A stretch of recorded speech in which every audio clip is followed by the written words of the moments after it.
Pernahkah Anda merasa bahwa waktu berlalu begitu cepat, seolah-olah tak memberi ruang untuk kita bernapas?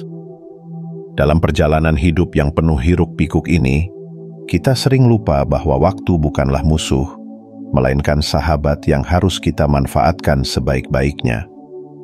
Seneca, seorang filsuf stoik yang dihormati, pernah berkata, "Bukan karena kita memiliki waktu yang pendek untuk hidup, tetapi karena kita menyia-nyiakannya." Kata-kata ini mengingatkan kita bahwa inti dari kehidupan yang bermakna bukanlah tentang seberapa lama kita hidup, tetapi bagaimana kita mengisi waktu tersebut. Melalui filosofi stoik, kita diajak untuk melihat hidup dengan lebih bijak, menjadikan setiap momen sebagai peluang untuk tumbuh dan berkembang. Dalam tulisan ini, kita akan mengeksplorasi 7 praktik stoik yang tak hanya membantu kita mengatasi tantangan hidup, tetapi juga membawa kita melampaui 98% orang lain. Dengan memahami dan menerapkan prinsip-prinsip ini, Anda tidak hanya akan hidup lebih efektif, tetapi juga menemukan ketenangan dan kebijaksanaan dalam setiap langkah. Mari kita mulai perjalanan ini dengan membuka mata dan hati, belajar dari kebijaksanaan yang telah teruji oleh waktu. Bersiaplah untuk menggali cara-cara praktis yang dapat mengubah cara Anda melihat dunia dan membawa Anda menuju kehidupan yang lebih bermakna. 1. Membudayakan perspektif kosmik. Bayangkan diri Anda berdiri di puncak gunung di bawah lautan bintang yang berkilauan. Di tempat itu, dengan angin malam yang sejuk dan keheningan yang mendalam, Anda berdialog dengan seorang filsuf stoik. Ketika Anda berbagi keresahan tentang dunia moden, tekanan untuk sukses, perbandingan tak henti-henti di media sosial, dan ritme hidup yang serba cepat, sang filsuf mengangkat tangannya, menunjuk ke langit yang penuh bintang dan berkata, "Dalam jagat raya yang begitu luas ini, hidup kita hanyalah sekejap bayangan." Perspektif kosmik mengajarkan kita untuk melihat hidup dari sudut pandang yang jauh lebih luas, melampaui batasan diri dan kehidupan sehari-hari. Sebagian besar orang menjalani hidup dengan memusatkan perhatian pada hal-hal kecil, kegagalan, kritik, atau ekspektasi sosial. Mereka menjadi korban dari pikiran sempit yang seringkali membuat segalanya tampak lebih besar dan lebih berat daripada yang sebenarnya. Filosofi stoik mengajak kita untuk melampaui itu semua, untuk zoom out dan menyadari bahwa apa yang tampak begitu penting hari ini mungkin tidak akan berarti apa-apa dalam hitungan minggu, bulan, atau bahkan tahun. Cobalah refleksikan suatu momen dalam hidup Anda ketika sesuatu yang tampaknya besar dan mengganggu seluruh hari Anda ternyata hanya menjadi kenangan samar beberapa waktu kemudian. Mungkin itu adalah komentar negatif dari rekan kerja atau kesempatan yang Anda rasa terlewatkan. Perspektif kosmik membantu kita untuk menempatkan pengalaman ini dalam konteks yang lebih besar. Jika dibandingkan dengan usia bumi, apalagi alam semesta, kehidupan kita hanyalah detik kecil yang melintas. Menyadari hal ini tidak dimaksudkan untuk meremehkan perjuangan atau emosi kita, tetapi untuk memberikan kejelasan. Dengan menyadari betapa kecilnya suatu masalah dalam skala yang lebih besar, kita dapat belajar untuk tidak terlalu membebani diri dengan hal-hal yang sebenarnya tidak penting. Sebagai contoh, bayangkan Anda merasa iri terhadap rekan kerja yang mendapatkan promosi yang Anda harapkan. Perasaan ini mungkin begitu kuat sehingga mengganggu produktivitas Anda. Namun, jika Anda melihatnya dari perspektif kosmik, pertanyaan sederhana muncul. Apakah ini akan benar-benar penting dalam 5 tahun ke depan? Apakah hal ini layak untuk merusak ketenangan batin saya? Jawaban yang sering muncul adalah tidak. Dengan pola pikir seperti ini, Anda dapat membebaskan diri dari perasaan iri, fokus pada pertumbuhan diri, dan merencanakan langkah selanjutnya dengan kepala dingin. Selain membantu mengatasi emosi negatif, perspektif kosmik juga membawa rasa syukur. Ketika kita menyadari betapa kecilnya kita di alam semesta, ada kesadaran yang muncul bahwa setiap momen hidup adalah hadiah. Kita menjadi lebih menghargai hal-hal kecil, seperti secangkir kopi di pagi hari atau senyuman seseorang yang kita cintai, yang seringkali terabaikan dalam kesibukan sehari-hari. Untuk membudayakan perspektif kosmik dalam kehidupan sehari-hari, mulailah dengan refleksi harian. Sebelum memulai aktivitas, luangkan waktu untuk merenungkan tempat Anda di dunia ini. Bacalah tentang luasnya alam semesta, lihatlah foto galaksi, atau hanya amati bintang-bintang di malam hari. Praktik sederhana ini dapat menjadi pengingat akan besarnya dunia di luar diri Anda dan membantu Anda menempatkan prioritas dengan lebih bijaksana. Melalui perspektif kosmik, Anda tidak hanya mendapatkan kejelasan, tetapi juga keunggulan. Di saat sebagian besar orang terjebak dalam drama kecil sehari-hari, Anda melangkah dengan tenang, memahami mana yang benar-benar penting dan mana yang hanya kebisingan sementara. Anda bergerak maju, tidak hanya hidup, tetapi benar-benar berkembang di panggung besar kehidupan ini. 2. Manfaatkan visualisasi negatif. Bayangkan Anda berada di pasar kuno yang penuh warna, di mana keramaian orang-orang memenuhi udara dengan suara-suara percakapan, tawa, dan teriakan pedagang yang menjajakan barang dagangan mereka. Di sudut pasar, seorang filsuf stoik berdiri, dikelilingi oleh orang-orang yang terpesona oleh kata-katanya. Alih-alih mengajarkan cara meraih kebahagiaan melalui kesenangan dan kekayaan, ia berbicara tentang sesuatu yang tampaknya bertentangan dengan intuisi kita, membayangkan kehilangan dan penderitaan. Kadang-kadang, katanya, cara terbaik untuk meraih kedamaian adalah dengan membayangkan hal-hal yang bisa salah. Latihan ini dikenal sebagai visualisasi negatif, sebuah praktik stoik yang mendalam, tetapi seringkali salah dimengerti. Dalam budaya modern, kita diajarkan untuk fokus pada hal-hal positif dan terus bermimpi besar. Namun, filosofi stoik mengajarkan bahwa dengan sesekali membayangkan kemungkinan terburuk, kita tidak hanya memperkuat diri, tetapi juga meningkatkan rasa syukur atas apa yang kita miliki saat ini. Mari kita ambil contoh sederhana. Bayangkan, Anda seorang pengusaha.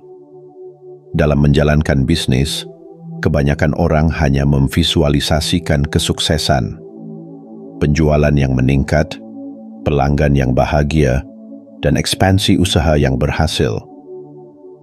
Tetapi, bagaimana jika Anda melangkah lebih jauh?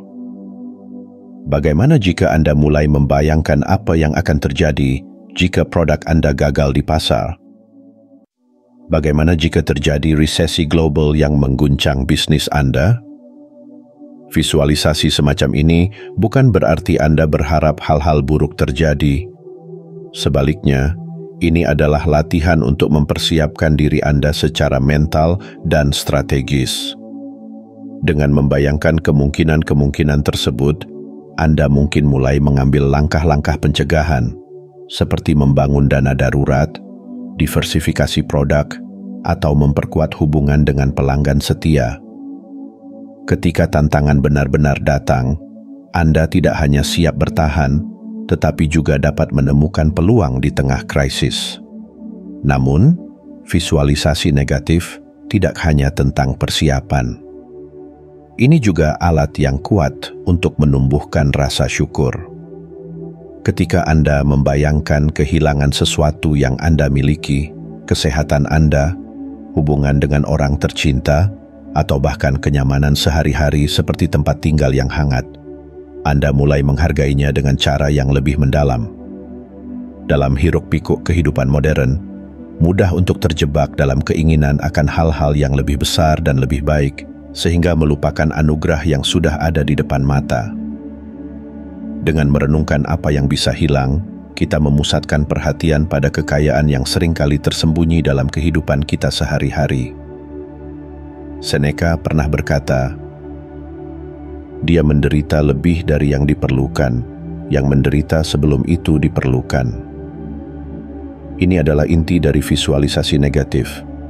Dengan membayangkan kemungkinan buruk sebelum itu terjadi, kita tidak menciptakan rasa takut atau kecemasan, tetapi malah melatih pikiran kita untuk menghadapi kesulitan dengan tenang. Ketika tantangan benar-benar muncul, kita tidak merasa terkejut atau hancur karena pikiran kita telah siap. Ini adalah semacam baju zirah mental yang memungkinkan kita tetap berdiri tegak, bahkan di tengah badai kehidupan. Dalam penerapan sehari-hari, visualisasi negatif tidak membutuhkan ritual yang rumit.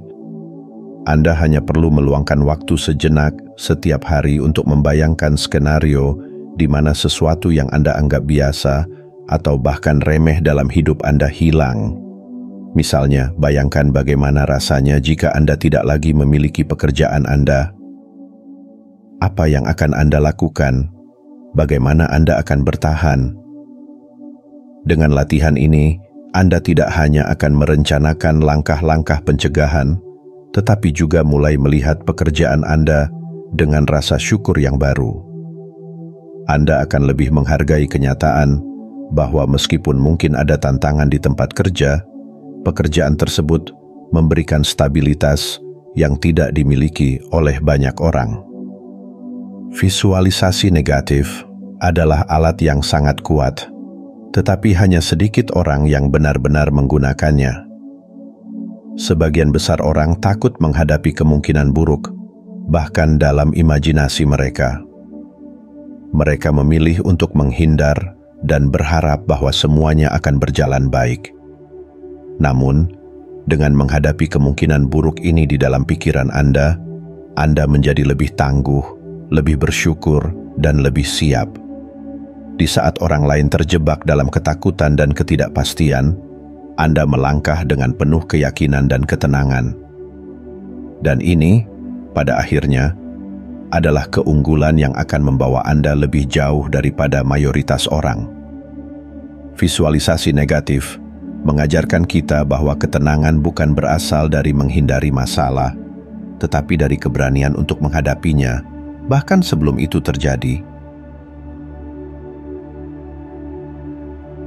3. Menerima ketidaknyamanan secara sengaja. Bayangkan Anda berada di sebuah halaman kuno yang teduh, dikelilingi oleh pohon-pohon zaitun yang berusia ratusan tahun. Di bawah naungan pohon-pohon ini, seorang filsuf stoik duduk di atas tanah yang kasar, berbicara kepada sekelompok murid. Sementara bangku-bangku empuk tersedia di sekitar mereka, sang filsuf dengan sengaja memilih duduk di atas tanah yang tidak nyaman. Dalam pandangan orang modern, ini mungkin tampak aneh, tetapi baginya, ini adalah bagian dari latihan yang mendalam.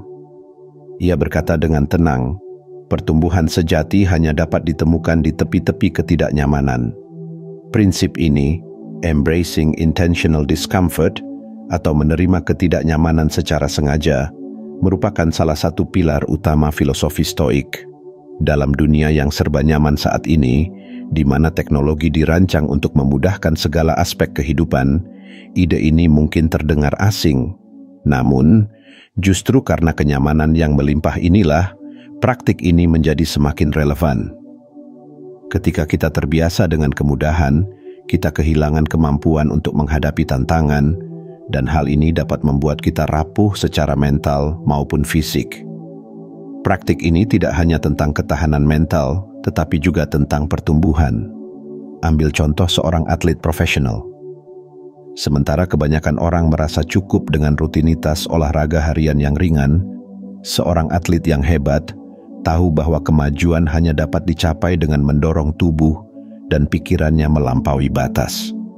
Mereka mungkin berlatih di suhu ekstrem, di ketinggian yang rendah oksigen, atau bahkan saat tubuh mereka kelelahan.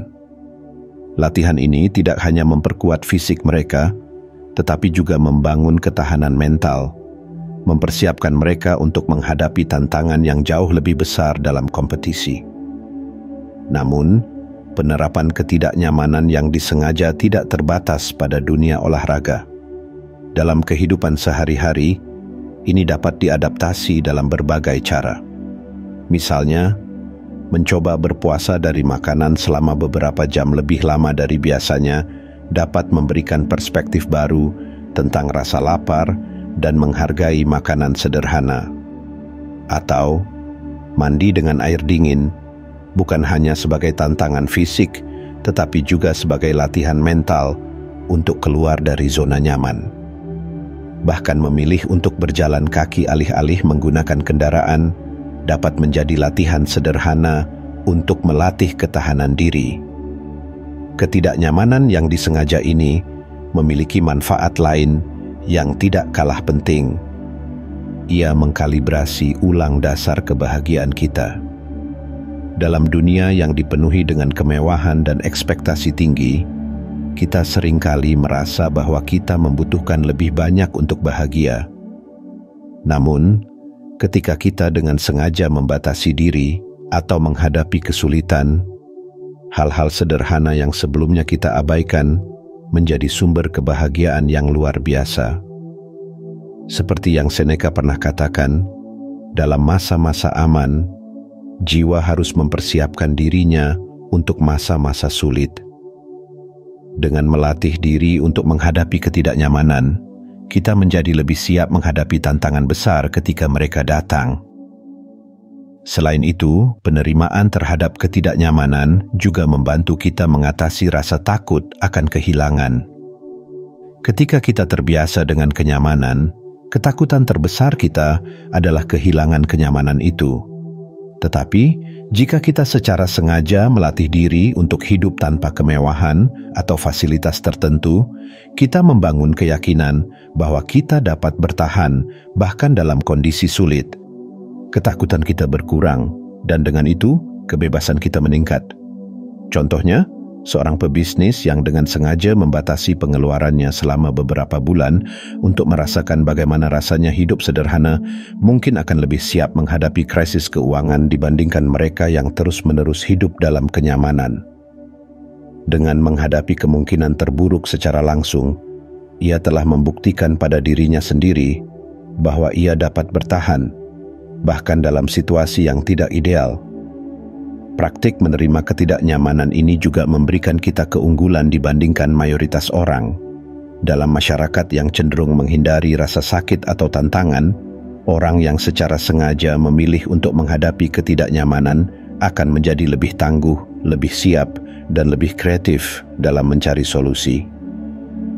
Ketika kebanyakan orang terjebak dalam pola pikir zona nyaman, mereka yang berani keluar dari batasan ini akan menemukan peluang-peluang baru yang tidak terlihat oleh orang lain. Untuk mulai menerapkan prinsip ini, Anda tidak perlu melakukan hal-hal ekstrim. Mulailah dengan langkah kecil seperti mencoba berpuasa, mandi dengan air dingin, atau berjalan lebih jauh daripada biasanya. Dari sini, Anda dapat meningkatkan intensitasnya seiring waktu. Inti dari praktik ini bukanlah untuk menyiksa diri, melainkan untuk membangun ketahanan dan menghargai kenyamanan yang seringkali kita anggap remeh. Pada akhirnya, menerima ketidaknyamanan secara sengaja adalah tentang membentuk diri menjadi pribadi yang lebih kuat, lebih tangguh, dan lebih bersyukur. Ketika orang lain menghindari tantangan, Anda akan maju untuk menghadapinya, mengetahui bahwa di dalam setiap ketidaknyamanan terdapat peluang untuk berkembang. Filosofi ini bukan hanya tentang bertahan hidup, tetapi tentang berkembang dalam menghadapi kehidupan yang penuh ketidakpastian. 4. Menguasai dikotomi kendali. Bayangkan sebuah taman yang tenang, di mana bunga-bunga harum mekar dan air mengalir perlahan di sebuah sungai kecil. Di tengah taman itu, seorang filsuf stoik duduk dikelilingi oleh murid-muridnya. Dengan suara lembut namun penuh keyakinan, ia menyampaikan sebuah prinsip mendasar. Ada dua hal dalam hidup, hal-hal yang berada dalam kendali kita dan hal-hal yang berada di luar kendali kita. Menguasai perbedaan ini, katanya, adalah pintu gerbang menuju kebebasan sejati. Prinsip ini dikenal sebagai dichotomy of control atau dikotomi kendali, yang menjadi salah satu inti ajaran Stoik. Namun, meskipun konsep ini sederhana, penerapannya dalam kehidupan modern tidak selalu mudah. Dalam dunia yang dipenuhi oleh ketidakpastian dan tekanan sosial, banyak orang tanpa sadar menghabiskan energi mental dan emosional mereka pada hal-hal yang sebenarnya di luar kendali mereka, mulai dari opini orang lain, perubahan ekonomi global, hingga cuaca. Mereka terus-menerus mencoba mengendalikan sesuatu yang tidak mungkin dikendalikan. Akibatnya, mereka merasa frustrasi, cemas, dan lelah. Mari kita ambil contoh seorang profesional muda bernama Andy. Ia sedang mempersiapkan presentasi besar di tempat kerjanya. Sebuah proyek yang dapat menjadi langkah besar dalam karirnya. Namun, ia menghabiskan malam sebelum presentasi dengan gelisah, memikirkan apakah bosnya akan terkesan atau apakah koleganya akan mengkritik idenya. Ketakutan ini membuatnya sulit tidur, dan ia datang ke kantor dengan energi yang terkuras. Ketika waktunya tiba, ia merasa gugup dan tidak mampu menyampaikan pesan dengan jelas. Bagaimana situasi ini akan berbeda jika Andy menerapkan dikotomi kendali? Alih-alih memfokuskan energinya pada opini orang lain, sesuatu yang di luar kendalinya, ia dapat memusatkan perhatian pada hal-hal yang dapat ia kontrol. Persiapannya, kualitas presentasinya, dan caranya menjawab pertanyaan. Dengan mengalihkan fokusnya, ia tidak hanya akan merasa lebih percaya diri, tetapi juga lebih tenang, karena ia tahu bahwa ia telah melakukan yang terbaik dalam batas kemampuannya. Prinsip ini juga berlaku dalam kehidupan pribadi. Bayangkan Anda menghadapi konflik dengan teman dekat. Sangat mudah untuk terjebak dalam upaya mengubah cara teman Anda berpikir atau merasa. Namun, menurut filosofi Stoik, satu-satunya hal yang benar-benar dapat Anda kendalikan adalah bagaimana Anda merespons situasi tersebut, dengan kesabaran, pengertian, dan ketenangan. Dengan memahami dan menerima bahwa Anda tidak bisa mengontrol reaksi teman Anda membebaskan diri dari beban emosional yang tidak perlu. Epictetus, seorang filsuf Stoik terkenal, pernah berkata, "Kita seharusnya selalu bertanya pada diri sendiri, apakah ini sesuatu yang berada dalam kendali saya atau tidak?" Kalimat sederhana ini bisa menjadi pedoman dalam setiap keputusan atau tantangan yang kita hadapi. Dengan secara konsisten bertanya pada diri sendiri pertanyaan ini, kita dapat mengarahkan energi kita hanya pada hal-hal yang berada dalam kendali kita dan melepaskan diri dari beban yang tidak perlu. Menguasai dikotomi kendali juga tidak berarti kita menyerah pada keadaan atau pasrah terhadap nasib.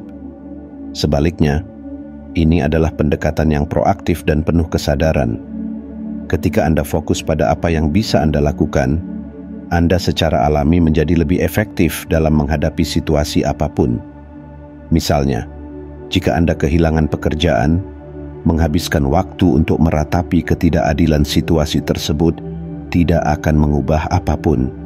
Tetapi jika Anda memusatkan perhatian pada langkah-langkah yang bisa Anda ambil, seperti memperbarui resume, mencari peluang baru, atau meningkatkan keterampilan Anda akan bergerak maju dengan lebih cepat dan lebih percaya diri. Dalam kehidupan modern, di mana begitu banyak hal terjadi di luar kendali kita, prinsip ini menjadi semakin relevan. Media sosial, misalnya, seringkali membuat kita terobsesi dengan citra dan opini orang lain.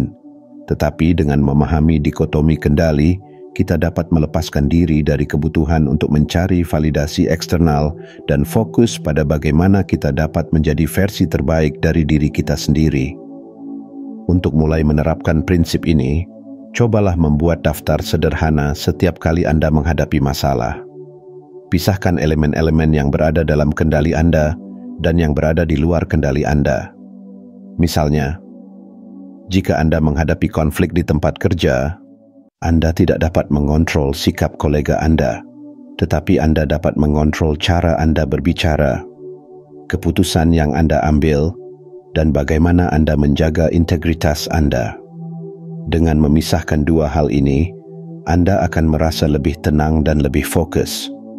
Dikotomi kendali adalah tentang kebebasan sejati, kebebasan dari kekhawatiran yang tidak perlu, kebebasan dari kecemasan yang tidak produktif, dan kebebasan untuk menjalani hidup dengan penuh kesadaran dan tujuan. Dengan menguasai prinsip ini, Anda tidak hanya akan menjadi lebih tangguh secara emosional, tetapi juga lebih efektif dalam menghadapi tantangan hidup. Anda akan belajar untuk berdansa dengan takdir, memimpin dengan apa yang bisa Anda kendalikan, dan menerima dengan anggun apa yang tidak bisa Anda ubah. Ketika kebanyakan orang terjebak dalam hal-hal di luar kendali mereka, Anda akan melangkah maju dengan ketenangan dan kejelasan yang luar biasa. 5. Mencatat untuk refleksi diri. Di sebuah perpustakaan kuno yang dipenuhi dengan aroma kayu tua dan gulungan manuskrip, seorang filsuf stoik duduk di sebuah meja kecil. Di hadapannya, selembar kertas yang penuh dengan tulisan tangan. Ia tidak sedang menyusun karya besar untuk dunia, tetapi sedang menulis catatan pribadi, sebuah bentuk refleksi harian yang menjadi bagian dari disiplin dirinya.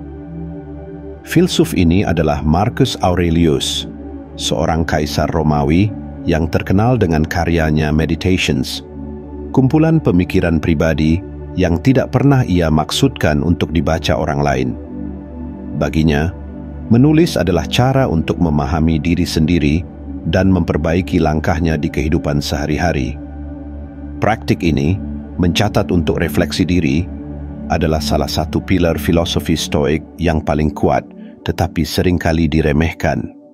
Dalam dunia moden yang penuh dengan gangguan, di mana setiap detik kita dibanjiri oleh notifikasi dan informasi, meluangkan waktu untuk duduk diam dan menuliskan pemikiran kita mungkin terdengar seperti kemewahan. Namun, justru karena kehidupan kita begitu sibuk, praktik ini menjadi semakin penting. Dengan mencatat, kita menciptakan ruang untuk berhenti, merenung, dan mengevaluasi arah hidup kita. Bayangkan Anda adalah seorang manajer yang sedang menghadapi tekanan besar di tempat kerja. Tugas-tugas menumpuk, harapan dari atasan terus meningkat, dan Anda merasa kewalahan. Dalam kondisi seperti ini, sangat mudah untuk terjebak dalam siklus reaksi otomatis, bekerja tanpa henti, merasa cemas, dan akhirnya kehilangan arah. Namun, jika Anda meluangkan waktu 10 hingga 15 menit di akhir hari untuk menulis jurnal, sesuatu yang ajaib bisa terjadi. Anda mulai menuliskan apa yang Anda rasakan, frustrasi, kebingungan, bahkan kemarahan. Kemudian, Anda mulai mencatat apa yang sebenarnya terjadi, situasi yang memicu emosi Anda, tanggapan Anda terhadapnya, dan hasil dari tanggapan tersebut. Dengan menulis, Anda tidak hanya mencurahkan perasaan, tetapi juga mulai melihat pola dalam perilaku Anda. Mungkin Anda menyadari bahwa tekanan yang Anda rasakan sebagian besar berasal dari ekspektasi yang Anda tetapkan sendiri, bukan dari orang lain. Atau mungkin Anda menyadari bahwa ada cara lebih efektif untuk menangani konflik dengan rekan kerja. Penulisan ini menjadi cermin yang jujur, membantu Anda melihat diri Anda apa adanya, tanpa gangguan atau distorsi. Marcus Aurelius pernah menulis, "Kebahagiaan hidupmu tergantung pada kualitas pikiranmu." Jurnal adalah alat untuk meningkatkan kualitas pikiran itu. Dengan mencatat, kita melatih diri untuk menjadi lebih sadar akan cara kita berpikir, merasa, dan bertindak. Alih-alih membiarkan hidup mengendalikan kita mulai mengambil kendali atas hidup kita sendiri. Praktik ini juga membantu kita menjadi lebih bijaksana dalam mengambil keputusan. Ketika kita menuliskan pengalaman dan refleksi kita secara teratur, kita mulai melihat lebih jelas mana yang benar-benar penting dan mana yang hanya gangguan sementara. Sebagai contoh, jika Anda merasa marah karena kritik dari seorang kolega, menulis tentang kejadian itu bisa membantu Anda menyadari bahwa kemarahan Anda sebenarnya berasal dari rasa tidak aman Anda sendiri, bukan dari kritik itu sendiri. Dengan wawasan ini, Anda dapat merespons dengan cara yang lebih tenang dan bijaksana di masa depan. Mencatat juga merupakan cara yang efektif untuk mengungkap rasa syukur. Ketika kita meluangkan waktu untuk merenungkan apa yang telah kita capai, atau hal-hal kecil yang membawa kebahagiaan dalam hidup kita mulai melihat dunia dengan perspektif yang lebih positif. Dalam budaya modern yang seringkali mempromosikan rasa tidak pernah puas, latihan ini menjadi pengingat bahwa kita sebenarnya memiliki banyak hal untuk disyukuri. Tidak ada aturan baku tentang bagaimana cara mencatat untuk refleksi diri. Anda tidak perlu menulis esai panjang atau menggunakan bahasa yang indah. Bahkan, jurnal stoik yang baik seringkali sederhana dan langsung pada intinya. Anda dapat memulai dengan 3 pertanyaan dasar setiap hari. 1. Apa yang berjalan baik hari ini? 2. Apa yang bisa saya lakukan lebih baik? 3. Apa yang saya pelajari dari hari ini? Dengan menjawab pertanyaan-pertanyaan ini, Anda mulai membangun kebiasaan untuk merenungkan hidup Anda secara teratur. Namun, efek terbesar dari praktik ini adalah rasa tenang dan kejelasan yang diberikannya.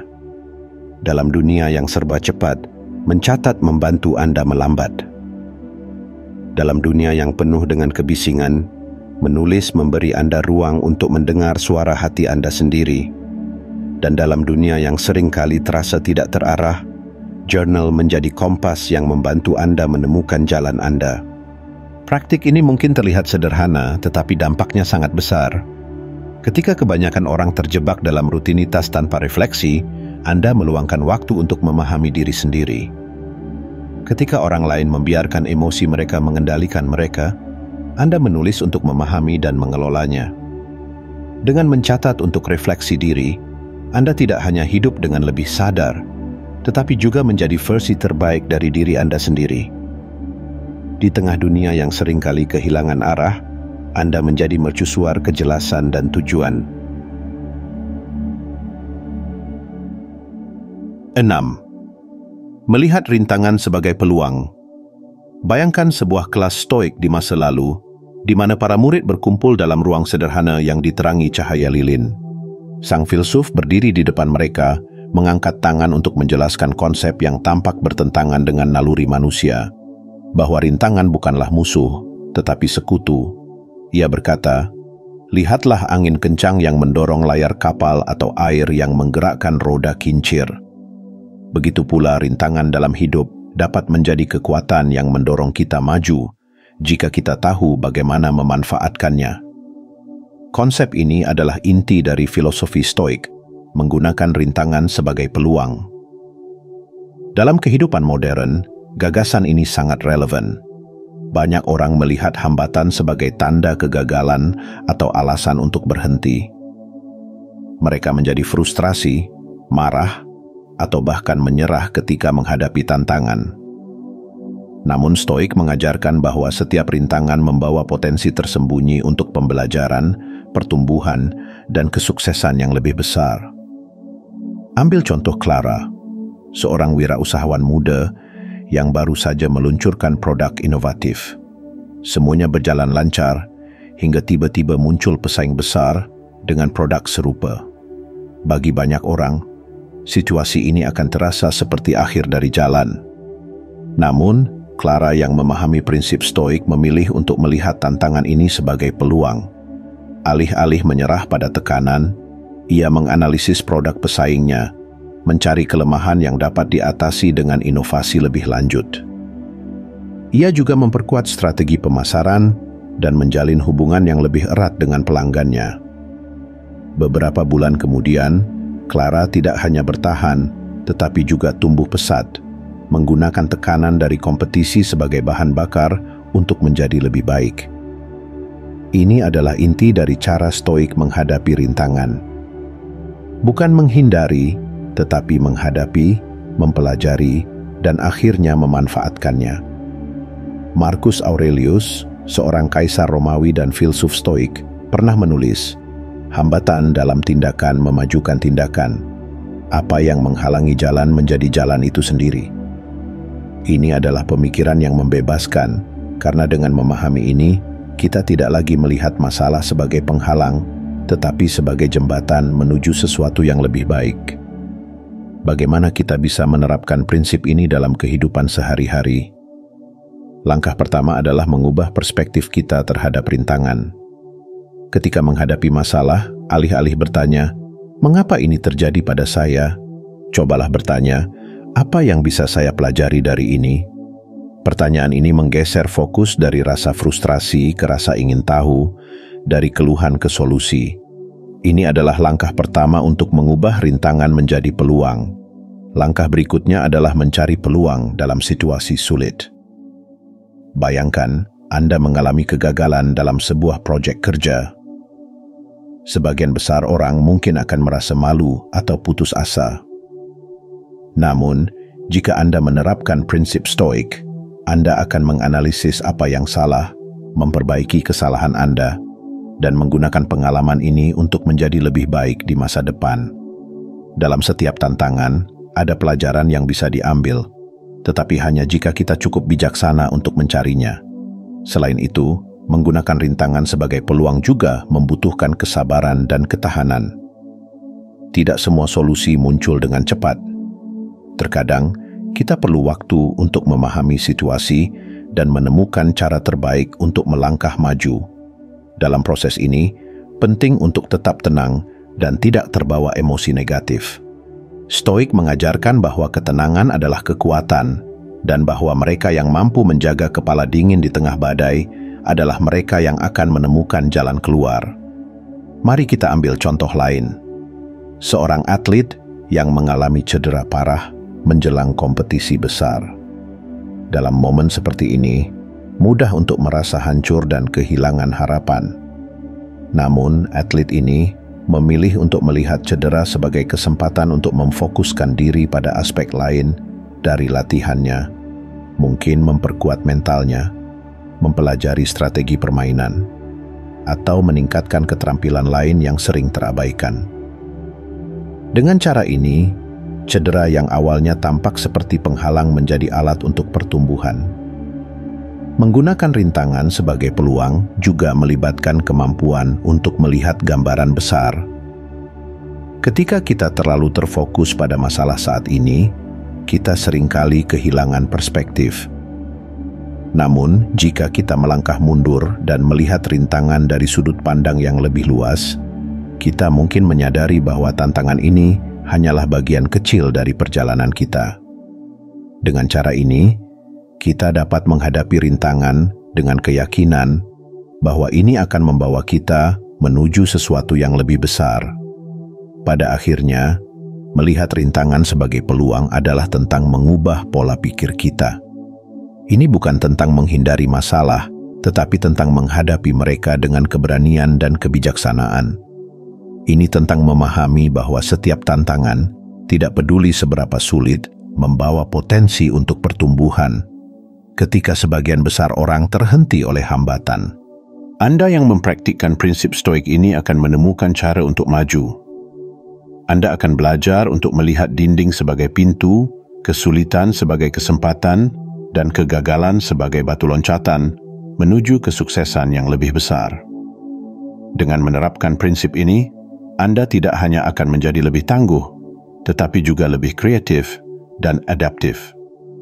Dalam dunia yang seringkali penuh dengan ketidakpastian, kemampuan untuk menggunakan rintangan sebagai peluang adalah keunggulan yang langka.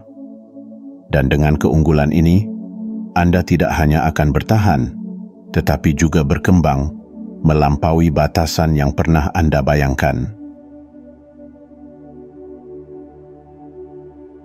7. Menumbuhkan kepuasan batin. Bayangkan sebuah sore yang tenang di bawah naungan pohon ara besar, tempat seorang filsuf stoik mengajar murid-muridnya. Di hadapan mereka, sang filsuf berbicara tentang rahasia kebahagiaan sejati. Dunia di luar, katanya, akan selalu penuh dengan godaan, tuntutan, dan keinginan. Tetapi kebahagiaan sejati tidak pernah ditemukan di luar sana. Ia berada di dalam, di tempat yang hanya dapat dijangkau oleh mereka yang memahami nilai dari kepuasan batin. Prinsip Stoik tentang kepuasan batin adalah sebuah pelajaran yang sangat relevan di zaman modern. Kita hidup dalam dunia yang mendorong kita untuk terus mengejar lebih banyak uang, lebih banyak pencapaian, lebih banyak validasi dari orang lain. Namun, dalam perlombaan tanpa akhir ini, banyak dari kita kehilangan hal yang paling mendasar, rasa damai dalam diri. Filosofi Stoik mengajarkan bahwa kebahagiaan sejati tidak bergantung pada apa yang kita miliki, tetapi pada bagaimana kita melihat diri kita sendiri dan dunia di sekitar kita. Mari kita renungkan contoh Sarah, seorang seniman berbakat di kota besar yang penuh dengan persaingan. Rekan-rekannya mengukur keberhasilan berdasarkan jumlah karya seni yang terjual, pameran yang mereka adakan, atau pengakuan yang mereka terima dari media. Namun, Sarah memiliki pendekatan yang berbeda. Bagi dirinya, kebahagiaan tidak ditemukan dalam angka atau penghargaan, tetapi dalam proses penciptaan itu sendiri. Ketika ia melukis, ia merasa sepenuhnya hidup, tenggelam dalam aliran kreativitas yang tidak memerlukan validasi dari luar. Kepuasan batinnya menjadi sumber kekuatannya, memungkinkan dia untuk terus berkarya dengan tulus, meskipun dunia luar tidak selalu menghargainya. Prinsip ini tidak berarti bahwa kita harus menyerah pada ambisi atau tujuan. Sebaliknya, Stoik mengajarkan bahwa tujuan eksternal dapat dikejar, tetapi jangan pernah dijadikan fondasi kebahagiaan kita. Jika kita menggantungkan kebahagiaan pada hal-hal di luar kendali kita menjadi rentan terhadap perubahan yang tidak bisa kita prediksi. Namun, jika kebahagiaan kita bersumber dari dalam, kita menjadi kuat, tidak tergoyahkan oleh badai kehidupan. Seneca, seorang filsuf Stoik terkemuka, pernah berkata, "Kebahagiaan sejati adalah menikmati saat ini tanpa tergantung pada masa depan." Kata-kata ini mengingatkan kita untuk menghargai apa yang ada di depan kita, bukan apa yang kita harapkan di masa depan. Dengan menumbuhkan rasa syukur atas hal-hal kecil, seperti makanan sederhana, kehangatan keluarga, atau kesehatan yang baik, kita mulai melihat dunia dengan mata yang baru.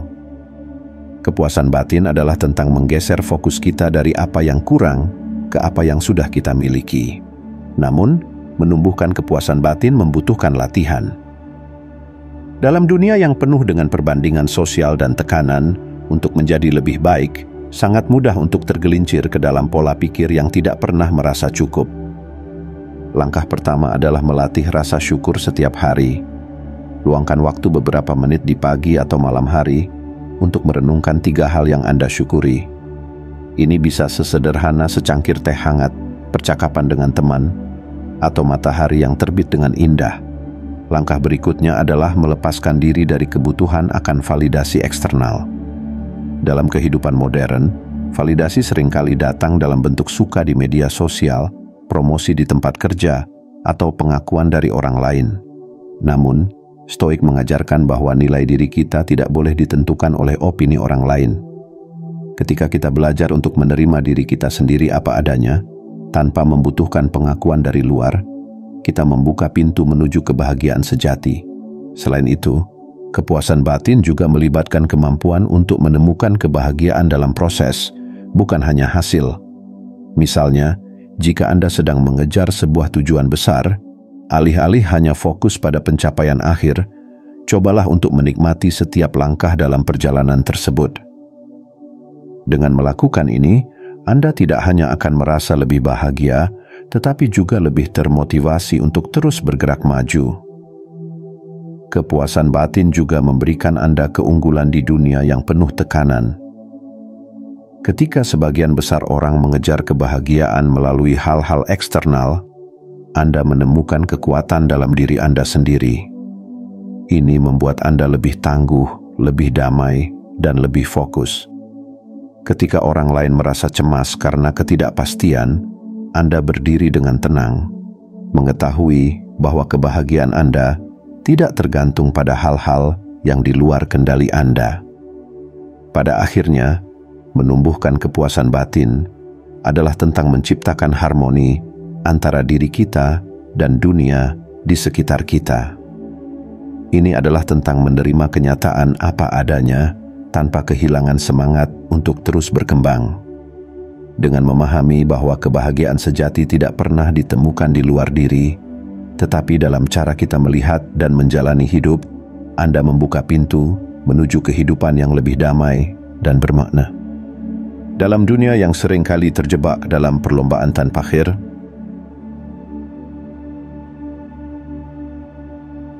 dalam perjalanan hidup yang penuh tantangan dan perubahan, filosofi Stoik memberikan kita peta jalan untuk menemukan ketenangan, kebijaksanaan, dan tujuan sejati. Melalui 7 prinsip yang telah kita bahas, mulai dari membudayakan perspektif kosmik hingga menumbuhkan kepuasan batin, kita diajak untuk melihat hidup dengan cara yang lebih mendalam, melampaui gangguan dunia modern yang seringkali membuat kita kehilangan arah. Setiap prinsip ini mengajarkan bahwa kehidupan tidak hanya tentang apa yang terjadi pada kita, tetapi bagaimana kita meresponsnya. Kita tidak bisa mengendalikan segala hal, tetapi kita selalu bisa mengendalikan cara kita berpikir, merasakan, dan bertindak. Dan disitulah letak kekuatan sejati kita. Ketika orang lain sibuk mengejar validasi eksternal atau takut menghadapi tantangan, Anda yang memahami kebijaksanaan Stoik dapat melangkah dengan tenang, penuh percaya diri, dan tujuan. Filosofi Stoik bukan hanya teori, tetapi sebuah cara hidup yang membutuhkan latihan dan kesadaran setiap hari. Refleksikan kembali. Dari 7 prinsip ini, mana yang paling relevan untuk kehidupan Anda saat ini? Apa yang bisa Anda mulai terapkan hari ini untuk mendekatkan diri pada kehidupan yang lebih bermakna dan penuh kepuasan? Semoga perjalanan ini tidak hanya memberi Anda wawasan baru, tetapi juga inspirasi untuk terus bertumbuh. Ingatlah, kebahagiaan sejati tidak ditemukan di luar, tetapi dalam diri Anda sendiri. Dalam setiap tantangan, ada pelajaran. Dalam setiap rintangan, ada peluang. Seperti yang dikatakan Marcus Aurelius, hidup ini singkat, dan satu-satunya jalan untuk benar-benar hidup adalah dengan menjalani setiap momen dengan kebijaksanaan. Terima kasih telah menjadi bagian dari perjalanan ini. Bagikan pemikiran Anda di kolom komentar. Mana dari prinsip ini yang paling menginspirasi Anda? Atau, adakah pengalaman pribadi yang membuat Anda merasakan kekuatan dari kebijaksanaan Stoik? Mari kita saling berbagi dan tumbuh bersama. Sampai bertemu di perjalanan filosofis berikutnya. Tetaplah melangkah di jalan Stoik dengan hati yang teguh dan pikiran yang jernih.